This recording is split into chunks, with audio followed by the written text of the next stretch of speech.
Hello friends, ITR filing course की इस journey को हम आगे बढ़ाते हुए आज है हमारा लेक्चर नंबर 4।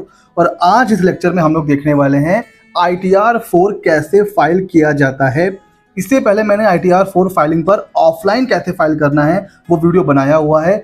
आज हम इस कोर्स में देखेंगे आईटीआर 4 को ऑनलाइन कैसे फाइल किया जाता है। आईटीआर 4 का जो सबसे बेसिक क्वेश्चन होता है, जहाँ पर गलतियाँ सबसे ज़्यादा होती हैं, वो होती है how to calculate turnover. Turnover कितना लेना है, सबसे बड़ी और सबसे बड़ा जो क्वेश्चन है वो यही होता है। कई बार लोग गलत टर्नओवर ले लेते हैं, जिनसे उन्हें आगे चलकर बहुत ज़्यादा प्रॉब्लम्स और नोटिसेस भी आने का खतरा रहता है। वो गलती क्या होती है उस पर भी डिस्कस करेंगे, और टर्नओवर कैसे निकाला जाता है उसके ऊपर भी आज हम लोग डिस्कस करने वाले हैं। सबसे पहले ये देखते हैं कि आईटीआर 4 किन के ऊपर एप्लीकेबल होता है। बहुत सिंपल है, हमें पता है कोई भी बिजनेस, कोई भी प्रोफेशन जो 44 AD, ADA या AE में कवर होता है प्रिजम्पटिव टैक्सेशन का। इन शॉर्ट जो स्मॉल बिजनेस ओनर्स होते हैं उनके ऊपर एप्लीकेबल होता है आईटीआर 4। अब ये स्मॉल बिजनेस ओनर्स कौन होते हैं? जिनका टर्नओवर 2 करोड़ या उससे कम होगा, वो आईटीआर 4 इट मीन्स 44 AD का बेनिफिट ले सकते हैं। ये बेनिफिट क्या होता है कि आपको कोई टेंशन नहीं लेनी है कितना खर्चा हो रहा है, क्या परचेज, क्या रेशियो। सिंपली आपको टर्नओवर का 8% और 6% ये उठा लेना है। अगर जो आपका जो भी बिजनेस है वो मतलब कैश में हो रहा है तो 8%, और अगर आपका 95% बिजनेस बैंक के थ्रू हो रहा है तो फिर 6% ऑफ टर्नओवर। ये आपको आईटीआर में शो करना है। 8%, 6% या इससे ज़्यादा। आप इससे ज़्यादा शो कर सकते हो, कम नहीं शो कर सकते हो, अदरवाइज फिर आपको ऑडिट करवाना पड़ेगा और फिर आप आईटीआर 4 फाइल नहीं कर पाएंगे। तो ये बात ध्यान रखिएगा, आईटीआर 4 में आपको अपने टर्नओवर का 8% या 6%, इससे ज़्यादा आप शो कर सकते हो, कम शो नहीं कर सकते। सेम चीज़ 44 ADA में है। यहाँ पर जो ये होता है, ये जो स्पेसिफाइड प्रोफेशनल होते हैं, चार्टर्ड अकाउंटेंट्स या लॉयर या जो मेडिकल प्रैक्टिशनर होते हैं, पूरी लिस्ट है, तो उनके लिए जो लिमिट है वो है 50 लाख। वो 50 लाख तक प्रिजम्पटिव टैक्सेशन का बेनिफिट ले सकते हैं, मीन्स आईटीआर 4 फाइल कर सकते हैं। गुड्स के केस में 8% या 6% था, यहाँ पर है 50% ऑफ टर्नओवर। इट मीन्स अगर आपने 50 लाख का टर्नओवर दिखाया है तो आपको जो अपना प्रॉफिट दिखाना होगा वो 25 लाख या उससे ज़्यादा दिखा सकते हैं। कम अगर दिखाएंगे तो फिर आप आईटीआर 4 नहीं फाइल करेंगे, फिर आपको भी ऑडिट करवाना पड़ेगा। सिंपल, ठीक हो गया जी। आगे चलें। सबसे बड़ा बेनिफिट होता है आईटीआर 4 फाइल करने का, आप बोल सकते हो, या प्रिजम्पटिव टैक्सेशन का आप बोल सकते हो, कि आपको बुक्स ऑफ अकाउंट नहीं मेंटेन करना पड़ता है। ये सबसे बड़ा बेनिफिट है। आपको कोई झंझट नहीं करना पड़ता है कि भाई एंट्री करवाना है, अकाउंटेंट रखना है। तो सिर्फ जो स्मॉल बिजनेस ओनर होते हैं उनके लिए आईटीआर 4 की फैसिलिटी दी गई कि भाई आप बुक्स ऑफ अकाउंट ना मेंटेन करिए, सिंपली टर्नओवर का 8%, 6% दिखाइए और आईटीआर फाइल कर दीजिए। सिंपल। कौन कौन नहीं फाइल कर सकते हैं? देखिए, कोई एसेट ऐसी है जो इंडिया के बाहर है तो आप फाइल नहीं कर पाओगे। ठीक है, कोई आपको इनकम हो रही है इंडिया से बाहर से तो आप आईटीआर 4 नहीं फाइल कर पाओगे।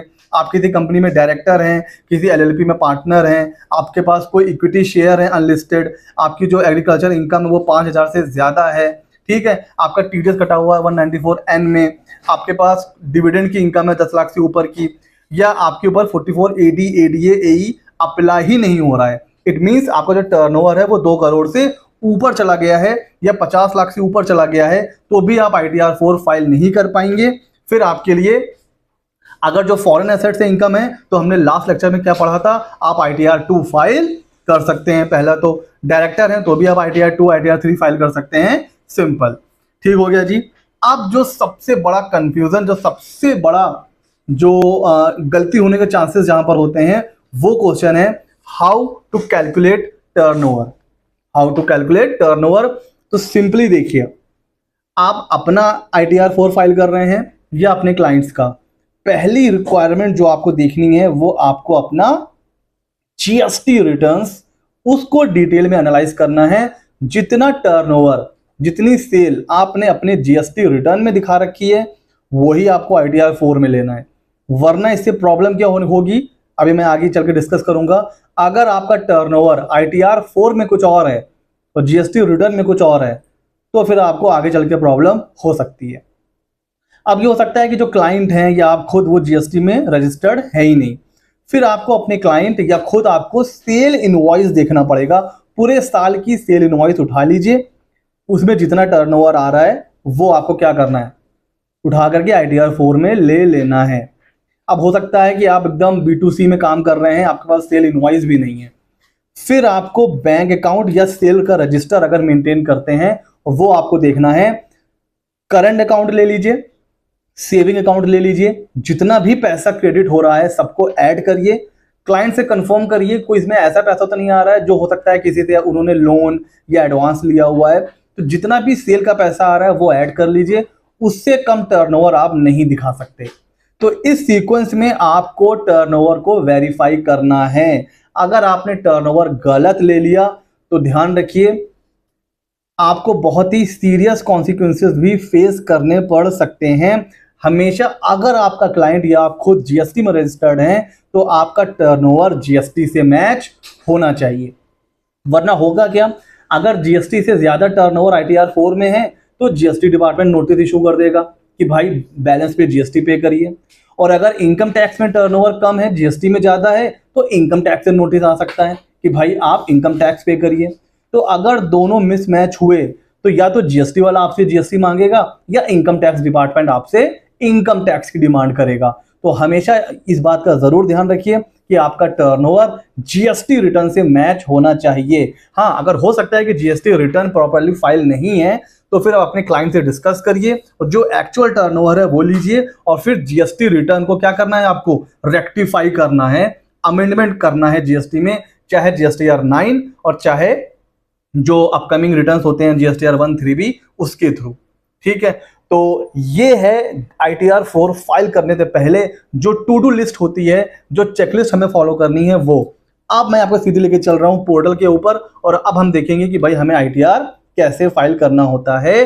तो देखिए यहां से अपन करेंगे सिलेक्ट ITR 4, ठीक है सर, और करेंगे प्रोसीड।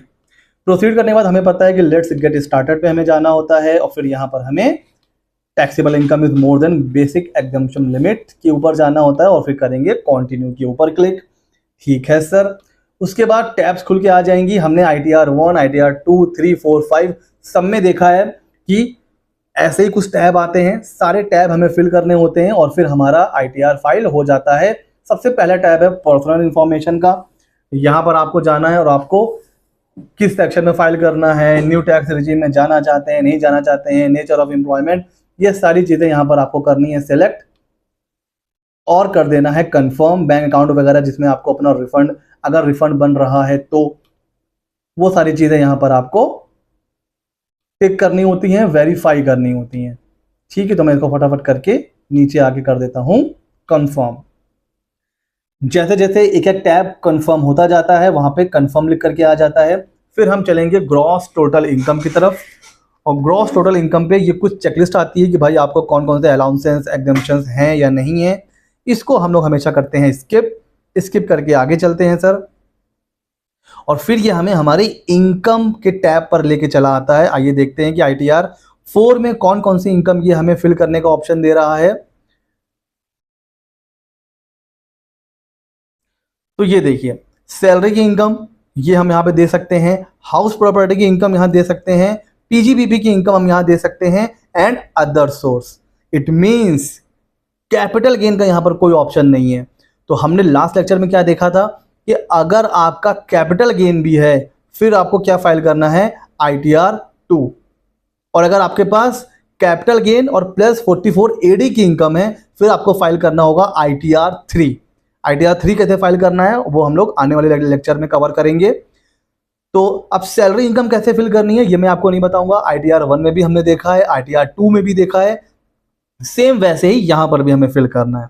हाउस प्रॉपर्टी की इनकम भी हमने कवर कर चुके हैं, कैसे इसको रिपोर्ट करना है वो भी मैंने आपको बताया हुआ है। ITR 1 और ITR 2 के लेक्चर में नहीं देखा है तो आप उसको देख सकते हैं।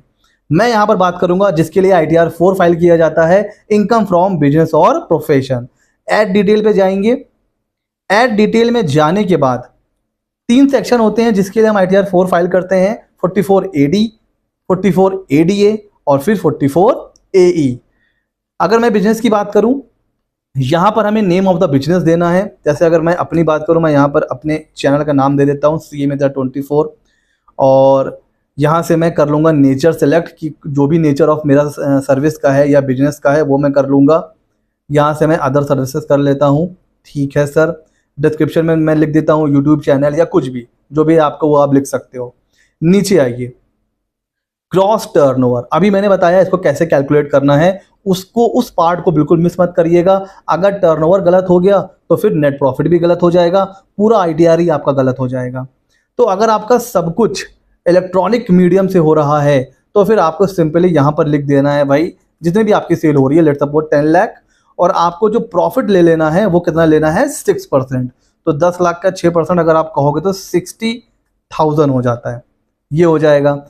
अगर आपकी जो सेल हो रही है वो कैश में हो रही है, फिर आपको कहाँ पे एंटर करना है, थ्रू एनी अदर मोड में। तो यहाँ पर आके लेट सपोज मैं डाल दूँ 50 लाख, तो 50, और अब आपको जो एंटर करना है वो 6% नहीं लेना है प्रॉफिट, फिर आपको प्रॉफिट लेना है 8%। तो 50 लाख का 8% हो जाता है करीब 4 लाख के आसपास। आप 4 लाख या इससे ज़्यादा ले सकते हो, कम आप नहीं ले सकते। ज़्यादा आप ले सकते हो, कम लोगे तो फिर आपको ऑडिट करवाना पड़ेगा। सिंपल सी बात है। और ये कह भी रहा है कि if the income is less than 8%, okay, then it is mandatory to have a tax audit under 44AB and file ITR 3। कह रहा है कि भाई अगर आपने 8% से नीचे दिखाया तो फिर आपको ऑडिट करवाना पड़ेगा, ऊपर आप दिखा सकते हैं। तो अगर मैं यहाँ पर इसको कर देता हूँ 6 लाख, तो 8% से ऊपर आप दिखा सकते हैं। फिर इसको आपको कर देना है ऐड करने के बाद ये एक बार कंफर्म हो जाएगा। तो इस तरह से हमें रिपोर्ट करनी है अपनी बिजनेस की इनकम। इसके अलावा ये हमसे कुछ कैश बैलेंस, डेटर्स, क्रेडिटर्स, उसकी भी डिटेल हमसे कहता है। तो आइए उसकी तरफ चलते हैं।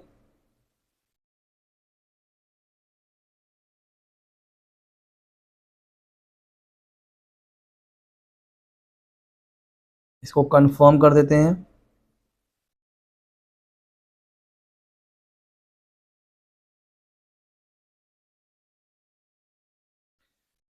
डिस्क्लोजर के टैब में आने के बाद ये हमसे कह रहा है भाई फाइनेंशियल पर्टिकुलर्स के बारे में यहाँ हमें बताना है। तो आइए देखते हैं ये हमसे क्या क्या चीज़ें पूछ रहा है। ये हमसे पूछ रहा है कि भाई अपनी कैपिटल के बारे में बताइए, सिक्योर्ड लोन कितने हैं, अनसिक्योर्ड लोन कितने हैं। लेकिन अगर आप यहाँ पे ध्यान से देखो तो जिनके ऊपर ये रेड डॉट आ रहा है ये फिल करना कहीं ना कहीं मैंडेटरी होता है, बाकी ऑप्शनल होता है। क्योंकि ये एक्चुअल में इसको अगर आप देखो तो ये क्या है, ये बैलेंस शीट की हेडिंग्स हैं। तो बैलेंस शीट अगर आप बना रहे हो तो ये आप एंटर कर सकते हो। अब सवाल ये उठता है कि जब आपने ये कह दिया है कि ITR 4 वालों को बुक्स ऑफ अकाउंट तो मेंटेन नहीं करना है, तो फिर यहाँ पर आप चाहो तो 0 भी फिल कर सकते हो। लेकिन ये माना जाता है कि अब भले ही आप बुक्स ऑफ अकाउंट मेंटेन करें या ना करें, आप इन्वेंट्री की डिटेल आपके पास होती है, डेटर्स की डिटेल होती है, बैंक का बैलेंस बैंक स्टेटमेंट से पता चल जाता है, कैश इन हैंड पता चल जाता है, सन्ड्री क्रेडिटर्स पता चल जाता है। तो ये डिटेल मैंडेटरी है। अगर इसकी डिटेल आपके पास है तो उसको आप ज़रूर एंटर करिए। ठीक हो गया जी। वरना आप 0 भी करके इसको फाइल कर सकते हो, ये एरर शो नहीं करेगा और आपको आगे चल के कोई नोटिस भी नहीं आएंगे। आप 0 करके भी इसको फिल कर सकते हो, बट अगर आपके पास डिटेल मेंटेन है तो इसको ज़रूर फिल करिए। फिर आगे आइए, यहाँ पर ये आपसे कह रहा है इंफॉर्मेशन रिगार्डिंग GST। अब GST नंबर और GST का टर्नओवर ये आपको यहाँ पर एंटर करना है। और ये इसीलिए मैं कह रहा था कि टर्नओवर को आपको GST से रिकंसाइल 100% करना है, क्योंकि अगर जरा सा भी मिसमैच हुआ तो या तो इनकम टैक्स की तरफ से नोटिस आएगा या GST की तरफ से आएगा। और एग्जेम्प्ट इनकम को भी आप यहाँ रिपोर्ट करने के बाद कंफर्म कर सकते हैं। जैसे ही आपने इसको कंफर्म करा, फिर जो डिडक्शंस वगैरह हैं वो आप यहाँ पे एंटर करोगे। अब ये डिडक्शन कैसे एंटर करनी है ये हमने ITR 1 और 2 में देख लिया है। सेम चीज़ यहाँ पर भी होगी, सेम रूल्स होंगे। जो आपके ऊपर डिडक्शंस एप्लीकेबल हैं 80C, 80D, 80G जो भी है वो आपको एंटर करने के बाद कंफर्म कर देना है। नहीं है तो 0 करके कंफर्म कर दीजिए। फिर नीचे आ जाइए, जितना आपने साल भर में आपका TDS कटा है, आपने एडवांस टैक्स पे करा है, या इस तरह से जो कुछ भी है वो आप टैक्स पेड से कंफर्म कर सकते हैं सिंपली। और उसके बाद नीचे आएंगे टोटल टैक्स लायबिलिटी के ऊपर, कुछ रिफंड आ रहा है या हमें कुछ पेबल आ रहा है वो हमें बता दिया जाएगा। वो आप एक बार चेक करके कंफर्म करेंगे और जब सारे के सारे टैब कंफर्म हो जाएंगे हम प्रोसीड पे जाएंगे। अगर कोई एरर होगी तो ये हमें बता देगा, अदरवाइज हम जाएंगे पे नाउ के ऊपर। ठीक है, पे नाउ करने के बाद सिंपली आगे प्रीव्यू रिटर्न पे जाएंगे और प्रीव्यू रिटर्न पे जाने के बाद फिर हमसे वेरिफिकेशन के लिए पूछेगा, आधार पर ओटीपी आ जाएगा और आपका ITR4 फाइल हो जाएगा। देखिए फाइनल जो प्रोसीजर होता है ITR फाइल करने का, चाहे वो ITR1 हो, 2 हो, 3 हो, 4 हो, कोई भी हो, वो सेम रहता है। कंपनी के केस में आपको DSC यूज करनी पड़ती है, टैक्स ऑडिट के केस में भी DSC यूज होती है, वरना आधार OTP से काम चल जाता है। तो इस तरह से हमें फाइल करना है अपना ITR4। चाहे ITR4 हो, 1, 2, 3, 4 कोई भी हो, उसको जो वेरीफाई करने का प्रोसेस होता है वो सेम होता है कि आधार पे OTP जाता है, OTP से वेरीफाई हो जाता है। हाँ, अगर टैक्स ऑडिट है या कंपनी है, LLP वगैरह है, तो वहाँ पर DSC से वेरीफाई होता है। कंपनी के केस में भी पार्टनर के आधार से OTP से वेरीफाई हो जाता है। तो जो फाइनल वेरिफिकेशन प्रोसेस होता है वो सभी में कॉमन होता है। ठीक है, तो ये था ITR4 का लेक्चर। कैसा लगा ये वीडियो मुझे ज़रूर बताइएगा। ऐसे ही मज़ेदार वीडियो के लिए CA Mitra 24 को कर लीजिए सब्सक्राइब।